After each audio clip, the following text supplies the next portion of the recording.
અયોધ્યામાં રામલલ્લાના દર્શન માટે બીજા દિવસે લાખો શ્રદ્ધાળુઓની ભીડ પહોંચી હતી। આ ભીડમાં માત્ર સામાન્ય લોકો નહીં પણ બોલિવૂડના એક જાણીતા એક્ટર પણ હતા। આમ તો તેમને પ્રતિષ્ઠાના દિવસે આમંત્રણ મળ્યું હતું, પરંતુ તેઓ બીજા દિવસે પણ રામલલ્લાના દર્શન કરવા માટે મંદિર પહોંચ્યા હતા।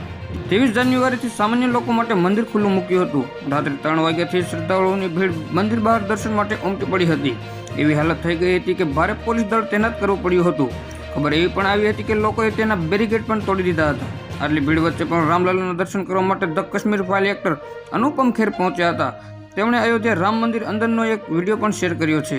વિડીયો શેર કરતા કેપ્શનમાં લખ્યું છે કે કૃપા કરીને અંત સુધી જુઓ। ગઈકાલે હું આમંત્રિત મહેમાન તરીકે રામ મંદિર ગયો હતો, પણ આજે બધા સાથે ચૂપચાપ મંદિરે જવાનું મન થયું। ભક્તિનો એવો સાગર જોયો કે મારું હૃદય ઉભરાઈ આવ્યું। રામજીના દર્શન માટે લોકોનો ઉત્સાહ અને ભક્તિ જોવાલાયક હતી। જ્યારે હું નીકળવા લાગ્યો તો એક ભક્ત મારા કાનમાં હળવે કહ્યું, ભાઈ મોઢું ઢાંકવાથી કંઈ નહીં થાય, રામલલ્લાએ તમને ઓળખી લીધા છે। પળે પળની અપડેટ મેળવવા માટે અમારી ચેનલને લાઇક કરો, સબસ્ક્રાઇબ કરો અને બાજુનું બેલ આઇકન પ્રેસ કરો, જેથી કરી અમારા હરેક વિડીયોની નોટિફિકેશન તમને મળતી રહે।